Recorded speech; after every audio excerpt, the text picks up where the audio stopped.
La résurrection de la fille de Jaïrus. Du temps de Jésus, il y avait un fidèle chef de la synagogue, nommé Jaïrus. Il était un homme bon, mais il était mêlé aux puissances religieuses de ce temps-là. Ses amis étaient jaloux de Jésus et ils le haïssaient. Mais il y avait quelque chose en Jaïrus qui savait mieux que cela. Un jour, la fille de Jaïrus tomba gravement malade. Les docteurs avaient essayé de l'aider, mais en vain. Elle allait mourir. Jaïrus était abattu. Sûrement qu'il pouvait faire quelque chose d'autre. Il se souvint alors de Jésus. Jaïrus voulait désespérément aider sa petite fille. Il accourut donc vers Jésus aussi vite qu'il le put.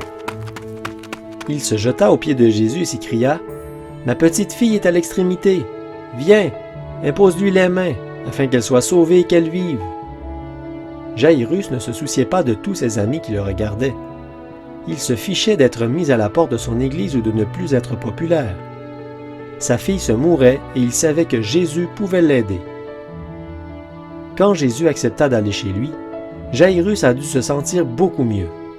Il savait que le Seigneur Jésus allait prier pour sa fille malade, mais il y avait un autre défi qui attendait Jaïrus.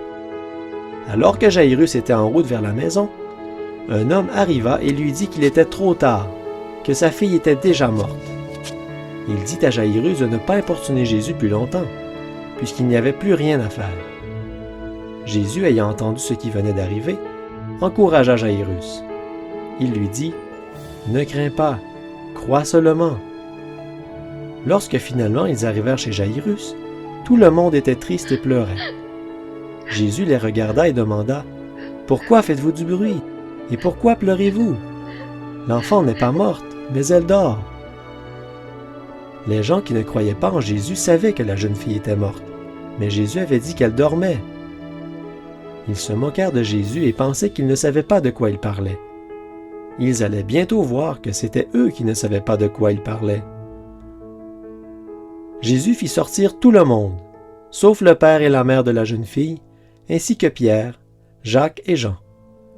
Puis il saisit l'enfant par la main et lui dit « Talitha koumi », ce qui signifie « Jeune fille, lève-toi, je te le dis ». Tu sais déjà ce qui se passa ensuite. La jeune fille morte se leva et se mit à marcher. Elle était vivante. N'aurais-tu pas aimé voir l'expression sur le visage des incroyants lorsque la jeune fille sortit de la pièce? Jésus prouva encore une fois qu'il était Dieu dans la chair humaine. Il avait la puissance sur tout, incluant la mort. Si tu étais Jaïrus, serais-tu allé voir Jésus?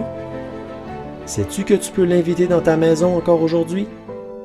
Souviens-toi qu'il a promis qu'il ne te délaissera point et qu'il ne t'abandonnera point. Tout ce que tu dois faire, c'est d'être poussé à bout et d'inviter Jésus, tout comme l'a fait Jaïrus. Tu peux lire cette histoire dans l'Évangile de Marc, au chapitre 5.